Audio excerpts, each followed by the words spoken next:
Today's episode of Jumblethink is presented by our friends over at Send in Blue. This is episode 345 of Jumblethink. T-minus 10, 9, 8, 7, 6, 5, 4, 3, 2, 1.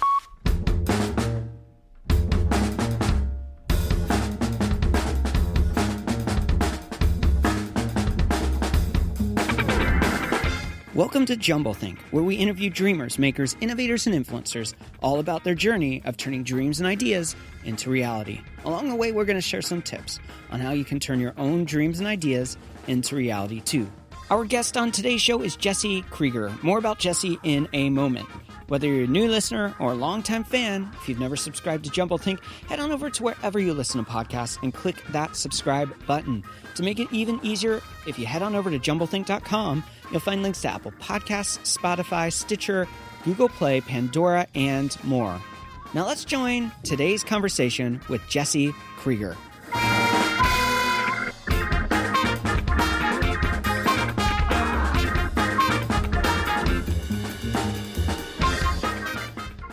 Hey there, friends. Welcome to Jumblethink. My name's Michael Woodward. I am your host. We have a really cool show lined up for you today, but before we do that, we want to thank our friends over at Send in Blue. Send in Blue is your all-in-one marketing solution that lets you create beautiful email campaigns, powerful marketing automation, and use tools like SMS text messenger, chat, Facebook ads, or audience retargeting. Best of all, they are offering our listeners 1 month free on their premium plan to the first 100 Jumblethink listeners who sign up. It's time to get your marketing plan in motion with Send in Blue. Visit them at sendinblue.com/jumblethink and use the code Jumblethink to get your first month free. I am really impressed with their platform. I've been using it and checking it out for the last couple weeks. I think you're going to love them, and I love the simplicity and power it brings to our marketing campaign. So go check them out, sendinblue.com/jumblethink. Use that code Jumblethink and get your first month free. I am super excited about today's conversation. I know that many of you listening have had on your bucket list or your dream goal to write and publish a book. Some of you have done that. Others are struggling to figure out, how do I write a good book or how do I get it published? Well, today's guest is here to help you. His name's Jesse Krieger. He's an entrepreneur, a speaker, and a best-selling author. He's also started a U.S.-based book publishing company called Lifestyle Entrepreneurs Press, and he's published over 100 books. He is helping so many people with this desire, this passion of publishing books. But he really wants to help people not just publish books, but publish books that are going to stand the test of time. So we talk about that in today's conversation. We talk about the art of writing books, the art of getting them published, and why publishing is much more complicated than self-publishing, why having a good team around you can be a really powerful tool in getting your book found, seen, and read. Let's go ahead and join today's conversation with our guest, Jesse Krieger. Our guest today is Jesse Krieger. Jesse, thanks so much for joining us today. Pleasure to be here. Thank you, Michael. There's a lot to talk about. There's Lifestyle Entrepreneur Press. There is Publishizer. Am I saying that right? Publishizer? Publishizer, yeah. Yeah, it's interesting. You get that SH and then I-Z. It's an interesting tongue twister there, to say the least, but very cool concept. We're going to talk about that. We always like to kick off these episodes to hear a little bit about your backstory. And as I did my research, I found out that you have quite the backstory that got you to what you're doing today. So I want to hear a little bit of that. Could you share, your journey into the world of publishing and how you went from kind of a very different industry into this and you didn't accept the status quo path. You kind of blazed your own. So let's talk about that. Tell us a little bit about how you got into entrepreneurship, how you got into the publishing world, and your journey to get there. Yeah, absolutely. For me, I've always loved reading and books from a young age. I think they're an amazing source of wisdom. And some of my earliest memories are being read to, like Where the Wild Things Are and so on and so forth. But from a young age, the only thing I cared about was music and electric guitar and being in a rock band and pursuing music as a career from maybe age 12, 13 on. And I really did. For 10 years until I was 23, 24, I was doing music 10 plus hours a day, lived in LA and played in rock bands there and moved to Europe and instead of going to college, played in bars and clubs around Europe and lived in a hostel. Wow. And just kind of went hard left, right? If there was the established path of like going to school and getting a job and building a career, I was like, no, I'm going to go live abroad and play guitar and explore the world. But it led to what became my first business, which I moved to Nashville, Tennessee, and went to an audio engineering program. I met my bandmate, my future business partner, Jake Harsh, and we started producing other artists, turned our home into a recording studio, started writing our own stuff. And before you knew it, we were like, okay, we need to like create our own record label or sign with somebody else to really have a career in music. Wow. And that was the open. That was like, all right, I just sort of bit the bullet and was like, I'll handle all the business stuff. Let's take control of our own career instead of trying to find someone that won't screw us and have our best interest in heart. Wow. So at 21, I formed a Tabula Rasa Records, a record label for one band, ours, but managed to raise like $115,000 from family, friends, and people that were sort of tracking what we were doing with music. And that was enough to record our album and start touring. And eventually we had music on 300 radio stations and 9 songs on MTV. And so even in the height of all of that, there was this voice that was like, there's no way I can see myself doing this when I'm 40. Yeah. And that opened up the existential question of what would I do if I don't do the only thing I ever wanted to do? A different path to be found, it sounds like. Yeah. And I do view all the things I subsequently did, co-founding 4 different businesses in my 20s and traveling internationally for months a year, through that rubric of like, what is it that I feel interested and passionate about, and how can I put a business model around it? Wow. At least sufficient to have the experience I want. So that was the more like selfish orientation of entrepreneurship in my 20s. But as I was getting close to turning 30, I really felt called to write my approach. Like people were asking, what is the philosophy behind starting businesses and doing something so out of the norm in some senses? Yeah. So that became what the book became, Lifestyle Entrepreneur. Live your dreams, ignite your passions, and run your business from anywhere in the world. Yeah. And I love that tagline. It's one that's all over your website. You say you're the publisher for the passionate, and passion seems so significant in what you do. Tell us a little bit about, you're in this band and you create an outlet, a record label. You have success. You have that moment where you're like, oh, what am I going to be doing when I'm 40? Because this ain't going to work. And you're going through that process. You have to find a new passion. And for you, the majority of your life has been consumed with music. So how did you go on that journey?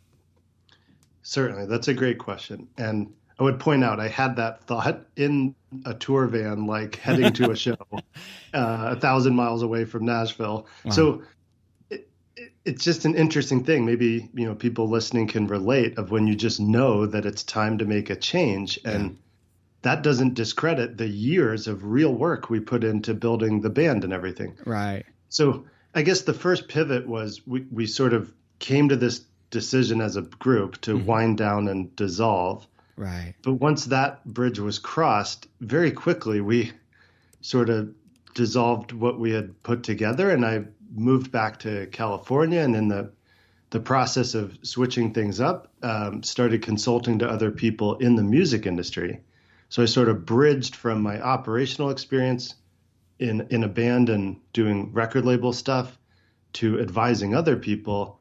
And that bridge turned into advising people in broader businesses, as I started to see some of the commonalities shared in most businesses, right? So it sort of bridged into general consulting and getting exposure to other kind of businesses and industries through transitioning out of music. Well, I want to pause you there, because you're making this pivot, but there are so many people that invested into the dreams and ideas you had. What was their response to you saying, hey, this has been good. I'm going to go blaze a new path. Thanks for investing. It's been good. I got the music out. We did all this fun stuff. Now I'm going to kind of check out and do something else. How did they process that? How did you communicate that to them? And how were you able to walk them through the pivot into a new journey? Yeah, that's a great question as well. I would say, even though internally, as I shared internally, it felt very aligned to communicate that up and down the flagpole was another experience. But first there was like the band meeting. I was like, okay, we are on the same page about this. And then it was having a talk with our manager and our booking agent and distribution partner. Yeah. And I think the context was we did see through a whole album cycle, like writing, releasing, touring to support, and giving it a good push for like 18 months or so. And so we arrived at that place thinking, do we go through the whole process again? In which case we would have had to raise more money. Right. And write, we were already writing, but record and then tour and do a whole nother album cycle. So it was an open for us to responsibly wind down without leaving people high and dry. So I think that's important to share too, even though admittedly a lot of people didn't understand, especially my decision. Everybody else I worked with then is still in the music industry. Wow. 15 years later. So, I was sort of like a true blue musician that then totally took another turn and went in a different direction. But I still love all that experience, and I'm still in touch with my bandmate from that time too. That's cool. So you go through this journey, you end up consulting other businesses, you go broader in the whole world of helping others, and you take that pivot, and somewhere along the line you end up writing your own books and then starting your own publishing companies, which I guess in some ways does parallel creating a record label and helping people create music. So talk to us a little bit about that transition for you and how you went from music then to business, and then from business into the world of publishing and writing and books. Totally. I do see a parallel as well. In a band, as a musician, it's like if you write a song, that's a very personal thing. And then if you perform that song on a stage and someone's like, you suck, it's hard not to take that personally at the deepest level. Right. And so there's this overlap of being the product and being like an entrepreneur, let's say. And I see that as well. This is true in many creative industries. Like an actor is both the product and the face, but also a talent that drives the creation of the product. Same with books. An author is less of a public figure than an actor or a musician, but still very much sort of bearing your soul through the written word to connect with other people that are of a like mind. And so there's many similarities, and I think it's why I love publishing, is both because I get to work with a breadth of different people from all sorts of walks of life, but within the same company, and as opposed to being involved in different unrelated projects, which was a hallmark of most of my earlier life. But yeah, I can dive deeper into that for sure. But there's such a I see it really as the intersection of creativity and commerce, creative considerations and commercial applications. And that's where you meet the market. Yeah. And that's a lot of what I advise and help authors do, is find the marketability and find the audience and the communication channel so that they can do what they love, which is create and share and engage with the work and with readers. Very, very cool. So tell us a little bit about Lifestyle Entrepreneur Press and what you do there and how you're helping people. Yeah, in my sort of introduction, like we got up to the point where I wrote my own book. Right. And I didn't self-publish it. I didn't have a publishing company then. I actually worked with two different publishers and went through the whole process as an author twice, really. And in so doing, of course, I also had my entrepreneurial hat on, thinking, how would I do publishing if I was sort of putting this process together? Yeah. And that, coupled with other author friends of mine, sort of asking for advice as they were working on books, eventually the common refrain was, can you just do it for me? Yeah. And when I said yes, Michael, that was the catalyst. 6 years later, our sole offer is Done For You Publishing with Wow. Lifestyle Entrepreneurs Press. And so that's sort of what we do, is from either a manuscript or in a developmental stage, work through the entire process, editing, content development, design for the cover, layout, formatting, but also the marketing plan and where this book fits into your broader business. Yeah. How this book becomes a point of leverage to get on shows like yours and to get on media and to share your story with people having an expectation of what you're really all about. And so we sort of work with authors through that process of an entrepreneurial approach to their author career, or even if they don't want to have a career as an author, how to position a book within their broader career as a real point of leverage. You know, you mentioned there that you are helping people publish their books, of course, and everything like that. But you mentioned, you know, for you, you didn't go the self-publishing route the first time. You're coming back into it. Now you're helping others. Are you, with Lifestyle Entrepreneur Press, coaching people to do this? Are you teaching them how to publish books? Are you looking at being their publisher? What is your... Yes. We are indeed their publisher. Okay. So, yeah, we have international distribution via Ingram. Ingram Publisher Services is one of the largest book providers. And we actually, while we do coach and support, and there's a service side that leads up to the book being done and published, once it is, we have that ongoing relationship as their publisher and pay royalties every quarter. So there's this long-term nature of the relationship. It starts with services and support and ends with partnership in terms of the book as a piece of intellectual property that we both have an interest in the marketplace. So that's how I think of it. That's the type of relationships we have, as opposed to like, there's lots of people, and some are very good. Some of them are partners that coach people through writing a book, and they're like a book coach or an author coach. There's others that are very good that do like a book launch, like you bring them in to launch your book. And there's a whole process. It's actually a long journey from thinking of writing a book to it's actually published. But I prefer, I guess, having that sort of top level relationship. We've never worked through a lawyer, never worked through a literary agent. If an author and I have common vision for what they want to accomplish and that we can support them, that's the catalyst for everything else. As a part of that, you do have classes, though, the 10K before launch, publishing masterclass, author to entrepreneur experience, bestseller summit. You have a video training library. So there seems to be, even though you are that publisher for a lot of authors, there are some great resources that people who might not be a good fit for what you do and how you serve, there's other opportunities for them to engage with what you're doing and use it as a resource to help publish their first book. Thanks for pointing that out. I think, my broader mission is just to sort of shine a light for authors on the best practices through all of this. And I can only personally work with and publish so many people. So, I've tried to create resources, and Publishizer.com as a platform, allows people to sort of pre-launch their book and be supported in like getting out ahead of it on the marketing and communication side. So all of these things you could think of as like the front end to where we actually enter that publishing relationship with an author is how do we find the right fit? Like how to really find and develop those relationships there's an art to it, I think.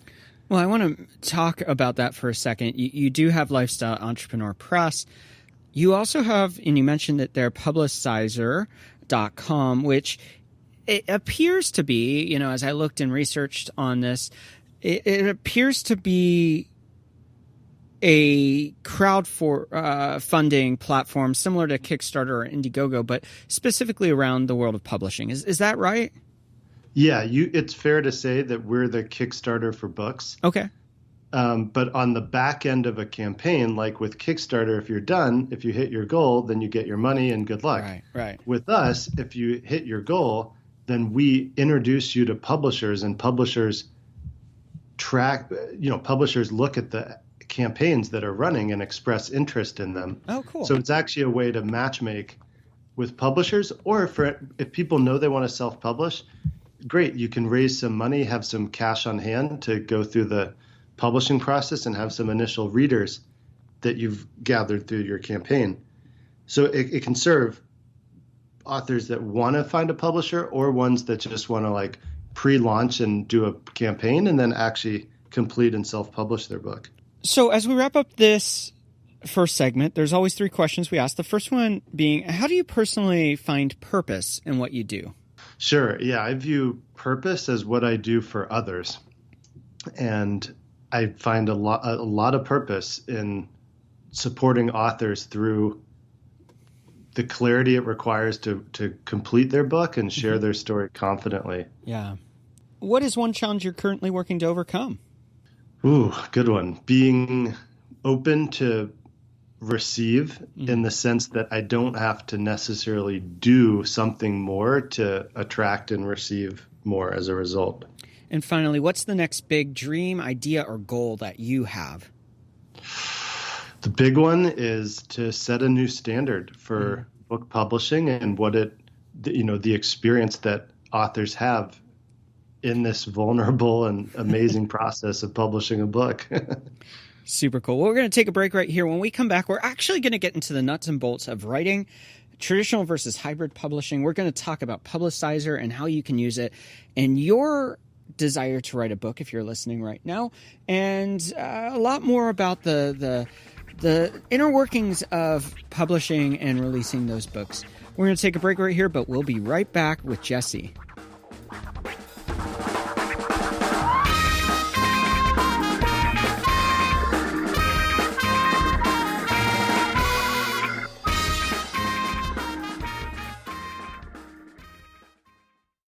Hey there, friends, it's Mike, and I am super excited to tell you about a new company I stumbled upon recently.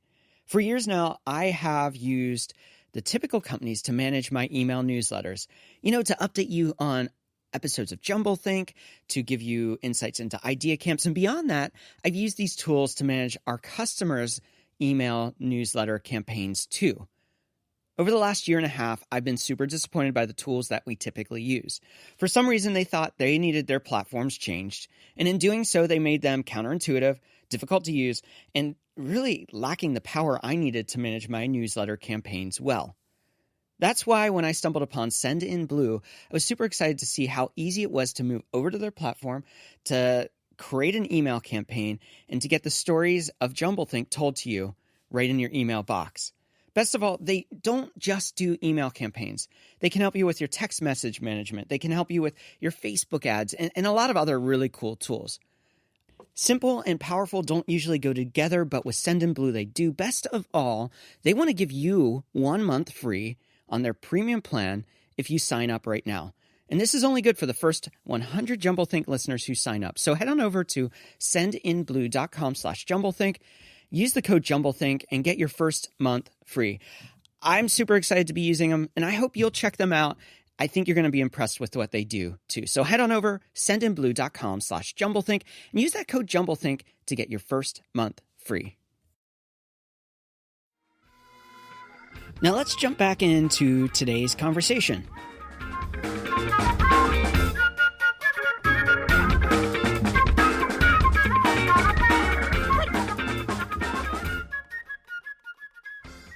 We are back with Jesse Krieger. All right, before we get going, important question to ask. How can people find and connect with you? One of the best ways is Publishizer.com. Okay. And LifestyleEntrepreneursPress.com. Awesome. We'll put those links in the episode notes.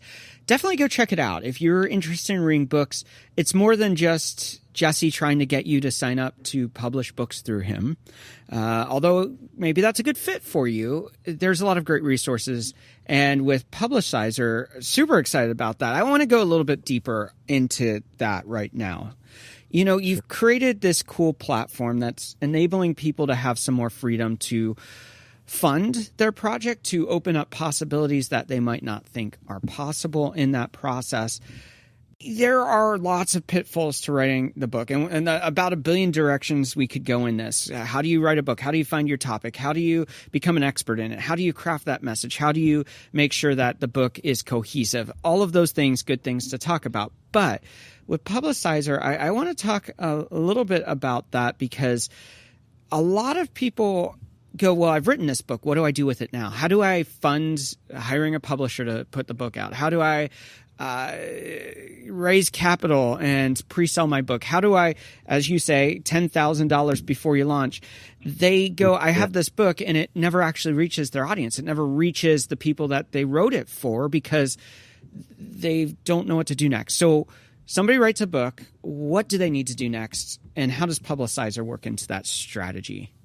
One thing is, like, a lot of people will come to Publishizer with an idea for a book, or knowing or feeling like they should write a book, but kind of not totally clear on what their steps are, sort of like you said. And I think really the idea is to be able to describe the book idea enough to test the market, in a sense, to see how people's response is. So, you know, with Publishizer, we're not showcasing their manuscript, but rather we support authors to create a short video describing their book, have a book description, look at, like, what are the comparable titles? What are other books that if people read those books, they'd probably like your book? So it gives you context. And then with those pieces in place and an author bio, that's kind of the test sales page, as it were. Except instead of it just being a test, people can actually pre-order the book, and you can create a bundle. Like, for example, say for $100, you get 3 books and a 30-minute coaching call. Or for $250, you get 10 books and, a 1-hour deep dive strategy call, or whatever those bundles and offers are. It's really a way to turn it on its head, where it takes a long time to write a book. It takes a long time to publish and ultimately receive any money from a book. Yeah. But with a pre-launch campaign, you can bring money in up front and test the market, get some readers, and have that accountability structure of, okay, now there's 100 plus people pre-ordered my book. I guess I really do need to finish it and get it out. So it creates that impetus. It's a proof of concept too.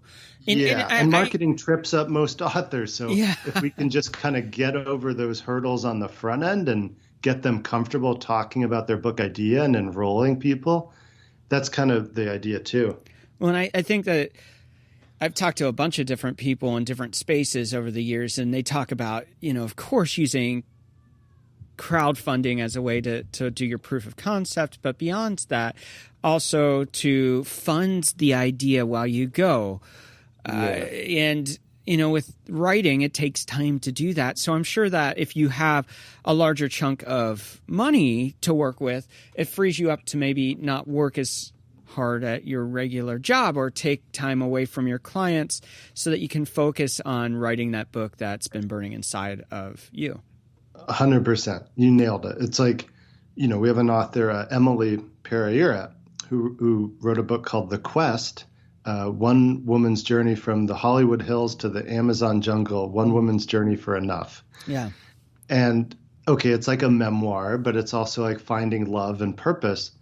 Well, she did a campaign and raised over $22,000, and that allowed her to really focus in both on completing the book, finding the publisher. We're actually publishing her book, and we found her through Publishizer. Wow. And ultimately to work with those clients and the people that supported her beyond just pre-ordering a single copy.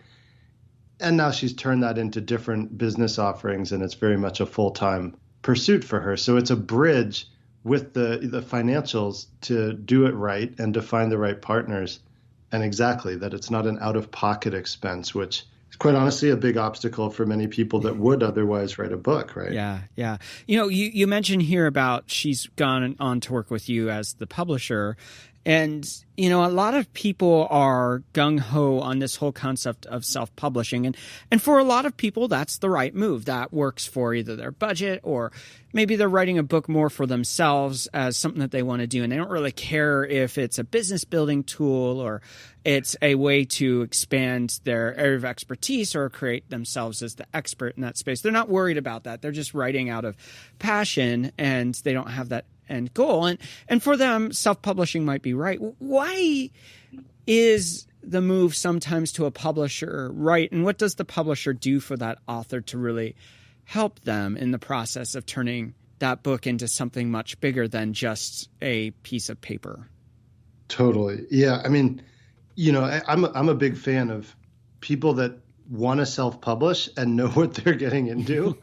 Then that's the right recipe. But like, if people stumble into self-publishing, they're like, oh, wait, there's a whole set of skills, or at least hiring and managing people, and learning new stuff that's really independent of writing a great book and promoting it.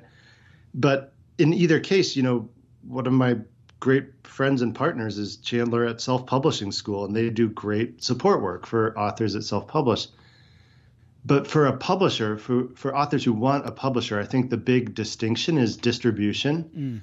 And that to me means both retail, like in-store possibilities and placements, as well as access to library markets, academic services, specialty stores, big box retail like Target and Walmart that aren't bookstores but definitely sell books. Right. And the international availability component as well. So that makes sense if you've got a national platform. Like, should be no surprise to anybody that if you're on national TV and you've got a book, it should be nationally distributed and available. Right. And that's how you connect the dots between like exposure and visibility and book sales across a broad base. And so that's right for some people, but for others, self-publishing makes total sense. Maybe they only care about it being on Amazon and print on demand, and boom, people can get their hands on the book. Yeah. So, that's one distinction I think of, is like, if you have a business where exposure and sort of broader broadcast media is the next leverage point, then you need a publisher partner. Yeah. Because self-publishing won't get you into those channels or access to those other sales channels. So that's the main one. I mean, the other piece I think is having a team of people that do this professionally day in and day out, do it with you and for you. Yeah. As opposed to learning everything and doing it the first time, trying to create something that's on par with professionals. Yeah. And that's the other piece. Not that it's not possible to do quality work in self-publishing, but the learning curve relative to like, having a design department, an editorial department, a marketing department is a difference. Yeah. You mentioned, and I love this, and I've heard people say this over and over again, and it's always driven me nuts. So when I saw that you wrote this, I was like, I love that.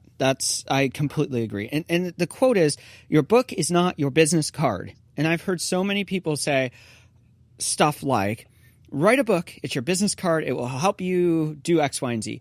Write a book and it will be the way that you sell your customers. It will be your model. It will be this, and it's your business card. I've heard people say, use a podcast. That's a business card isn't the right term there, but something similar they would say, or start a vlog or start a blog, and it will be your business card. And that drives me nuts.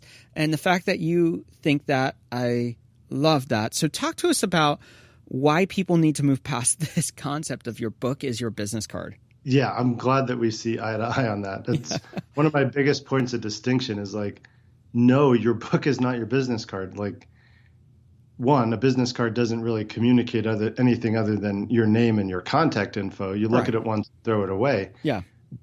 A book, thinking of it in those terms, it's like a bypass, meaning like, hey, do the book so that you have a business, or so that, some other outcome. In my view, all of those things are possible with a book, but it requires it being the book, not just a book. Yeah.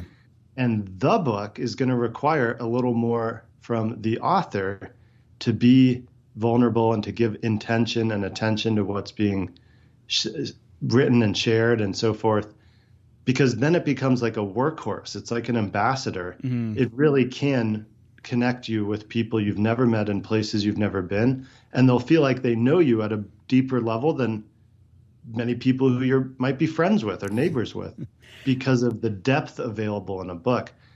When that's in place, absolutely, it's a business development tool. Absolutely, it's a way to get on media and have a concise version of your message be shared with a broader audience. But I think if it's through that process of really writing the book for the moment, that opens up those other possibilities instead of like, hey, do a book and then all these other things. Yeah.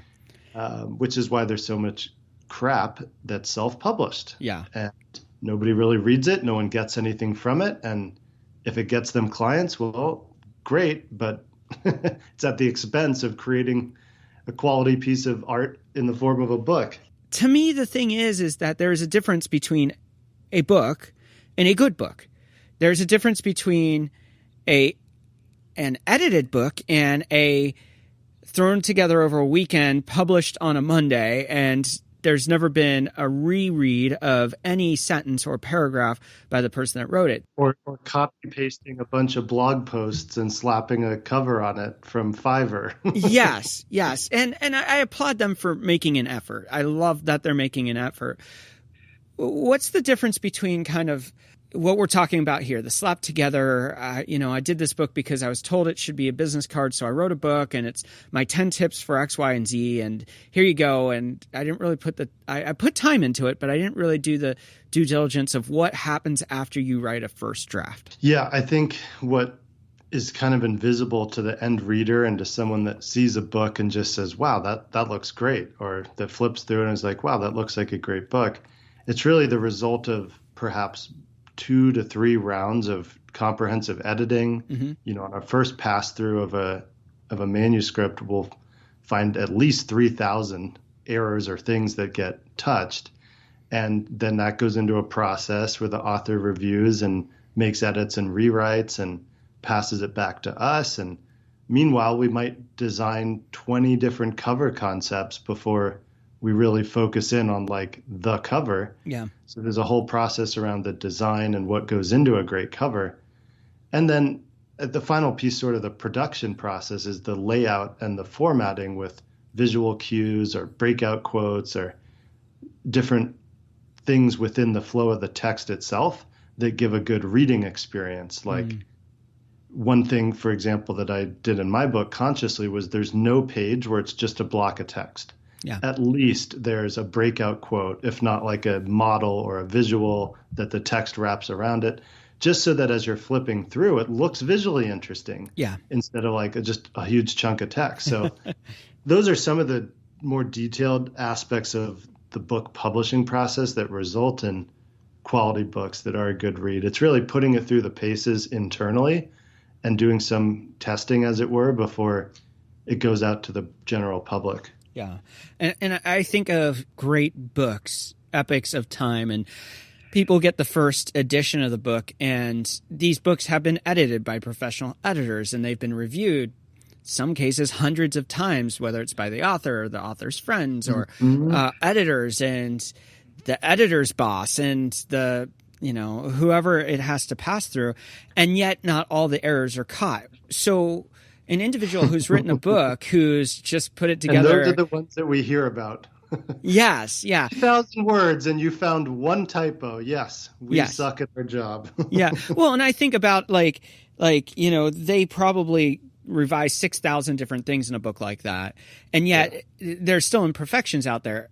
As individuals, even if they're self-publishing, you can't assume that your first draft is going to be right. If professionals who go over it and over it and over again cannot still catch every error, that simply means like we got to do a better job as kind of up and coming people, as people who are doing it for the first time.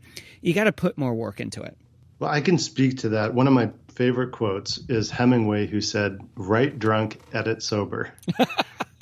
But what he meant, and he did mean that literally, but also that you separate the creative side from the like analytical, meticulous editing side. Yeah. And so, if I get the right sense with an author and I understand their come from, I understand why it's important for them to get this book out, doesn't really matter what shape the manuscript is in when it arrives, because I know we'll put it through the paces to result in the book it's meant to be. Yeah. And maybe that's encouraging, right? Because you don't have to get it all right on the first pass as an author. Right. Far from it. Right. But you need to get the essence down, the story, the main ideas in place so that a professional or a team of professionals can work with that and help sort of mold it into its final form. That's the analogy with music, is like a producer is like a publisher. Yeah. A producer brings together the elements, adjusts the sound quality, the relative levels, et cetera, so that the finished product just sounds right. Yeah. So that the book just looks good. You're not distracted by production issues. You're just absorbed in the material. Yeah. Well, and I think of so many people who are writing. We had a guest on a year ago named Martin Dugard. He's written tons of books, and he's co-written a whole bunch of books. He's written with Bill O'Reilly on his history books that Bill's done. And so much of entrepreneurship is I've got to do this. This is my thing. It's my passion. Don't let anyone touch it. Don't let anyone destroy it. Don't let anyone change it. But the best works of literary art or music or entrepreneurship or ideas really comes from a place of collaboration. And the ideas, the dreams, the concepts. And I think a lot of people miss this with authors.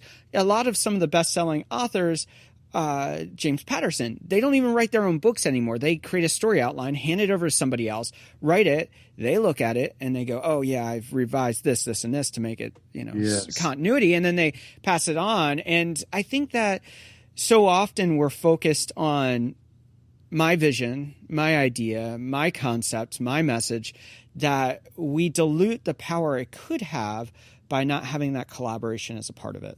That's extremely well said. I think there's a shift that has to occur from the I to and thinking, like where authors trip themselves up specifically is holding that mindset. Like, I have to learn everything. I have to do everything. I have to approve every dot and cross every T.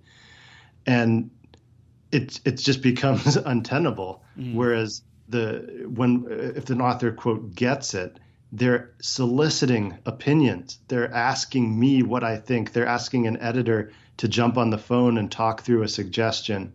They're rereading their favorite book and saying, oh, that's what that author's doing that I really like, and applying that, not copying it, but modeling other things that have worked and that resonate with them.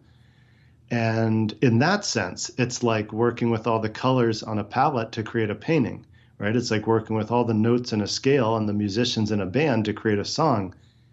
Sure, the singer may have written the lyrics and sing the song and maybe even written the chords, but at some point there does need to be other people part of the vision, or it doesn't reach its full potential and its full audience. And when it's aligned like that, it happens much quicker and it feels lighter than the pressure of having to like manage a complex multi-part process that's also very personal. Yeah. So much more we could talk about. Remind people where they can find and connect with you again. Certainly. I've really enjoyed the conversation. Hope you all have too, if you made it this far. You can find me at Publishizer.com. And I am the founder and publisher as well of Lifestyle Entrepreneurs Press. Publisher for the passionate. Well, we're going to take a break right here. When we come back, it is the dreaded rapid fire questions. We'll be right back.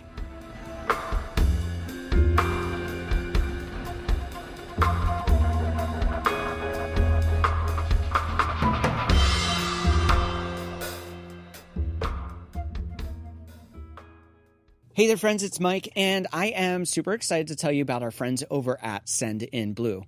I don't know about you, but for many of the people I know and for myself, life is just a little bit different because of COVID-19. And for business owners like me, we've had to rethink how we communicate and the tools that we use to reach our audience, to share our products, to tell our stories, and for Jumblethink to tell you about our episodes. I've used some of the standard tools for email management and managing our email newsletters for years. Recently, though, those tools changed how they work, and I found them clunky antiquated and really got in the way of using their platforms to manage our email newsletters. I've been searching for something new that would help our business better communicate with you, and I found it. It's called Sendinblue. Not only was it easy to move our list over from what we currently use to their platform, it was easy to set up our first campaigns, to see the stats, and go beyond the email newsletter and use their tools that help you with things like text message management, Facebook ads, and retargeting your audience. Best of all, they are offering 1 month free of their premium plan to the first 100 Jumblethink listeners who sign up. It's time that you stop thinking about sending out that email newsletter or start using tools that you love simply by checking out Sendinblue. I love them. I think you're going to love them. So visit them at sendinblue.com/jumblethink. That's sendinblue.com/jumblethink and use the code jumblethink to get your first month free. But act now because it's only good for the first 100 Jumblethink listeners. Now let's jump into rapid fire questions. Mettez le contact, reposez votre bras et attendez. Restez calme pendant un moment. We're back with Jesse. All right, before we dive into this, rapid fire questions, which are probably some of our listeners' favorite part. I do have one last question about writing that I think is significant. There are so many pitfalls and failures that people make in the process of writing. If you were to give an aspiring author one tip on what they need to do to set their process up for success, what is that one thing that they need to do? I would say find your creative momentum and cherish it. Treat it as sacred. So if that's a half hour first thing in the morning before the rest of the day starts, and you just hold on to that 1, 2, 3 times a week, that will start building momentum. If it's going for a walk in the park and decompressing from whatever's going on in the day and then sitting down to write in the afternoon or before bed, find where it works for you. Don't try and fit your creative process into a predefined structure, and that will open up the next level of creative expression for you. Super cool. Love that. All right. Are you ready for rapid fire questions? Oh, yeah. I thought we were there. Let's do it, baby. That was just a wild card. Every once in a while, I'll throw a wild card question out there. I thought this one was a good one for all those aspiring writers listening. All right. So the first rapid fire question is, as a child, what did you want to be when you grew up? Rock star.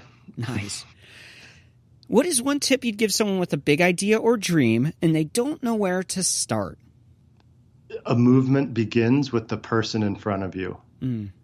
Find the next step you can take. Don't lose sight of the big vision. Always be moving forward and taking action on it. What is one change you would like to see in the world? More people vulnerably sharing their truth and their story instead of filtering it through any kind of bias or expectation. What do you want your legacy to be? A legacy of amazing books that serve and support people from all walks of life. All right. This is kind of a crazy question. A lot of times we're talking to authors, maybe an entrepreneur, a startup founder. And so this question is different because you are a publisher and this directly has to deal with books. And that question is, what is one book that you think every dreamer should read? Shantaram by Gregory David Roberts. An unbelievable tale of a convict who escapes from New Zealand, arrives in Mumbai, becomes the doctor in a slum, befriends the mafia don of Bombay, and falls in love. And it's just out of this world. And it's true. Wow. And if you're a dreamer, it will electrify you. Such beautiful writing. Super cool. I'll have to check that out for sure. First time we've had that one recommended on the podcast. So I always enjoy when we get a new mention. For you, how do you define success? Being happy and fulfilled in my daily activities and aligned with my broader purpose. What is one trend you're currently excited about? Increase in interest in information and that it's taking place online. What is one habit you find helpful in your life? Running my life through my calendar so I don't think about scheduling or any of that stuff and just focus on what's in front of me. What is one thing you wish you would have known when you first started out? It takes the same amount of energy and effort to do something on a small scale as it does to dream big and work towards something on a big scale. If you weren't doing what you're doing today, what do you think you'd be doing? Probably in a band. I would still be in music. And our final rapid fire question, what is one dream you are still wanting to fulfill in your own life? Finding the right partner. In business or in life? Oh, in life. Okay, cool. Great business partners. A great dream. Well, thank you so much, Jesse, for taking time out, being on the show, sharing your story, and giving us insights into the world of successfully publishing books. Thank you so much, Michael, and everybody. Once again, we want to thank Jesse for taking time out and being on the show with us today. We're super excited about what they're doing, and if you are publishing a book, you should go check them out. The links are in the episode notes.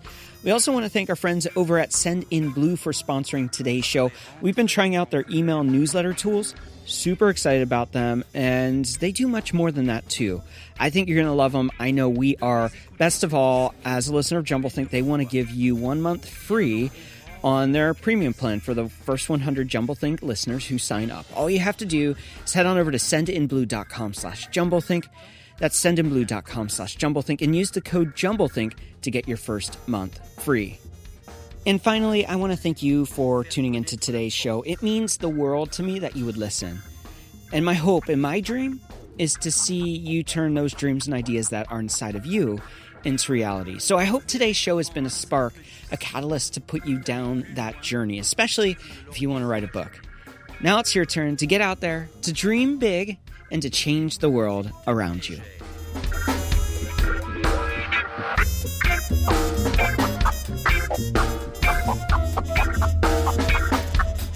Ôtez tout ce qui peut vous gêner ou tirer votre attention.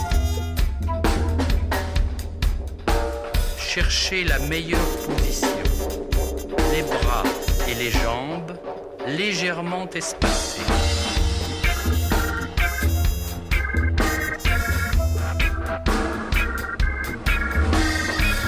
Étirez-vous doucement, mais complètement. En avant, en arrière, sur les côtés. Vous êtes une autre personne. Les mères de famille, les enfants, peuvent également prendre un moment revitalisant. Dans quelques mois, lorsque vous aurez bien saisi la technique et que vous serez maître de votre corps, vous pourrez vous décontracter même en travaillant.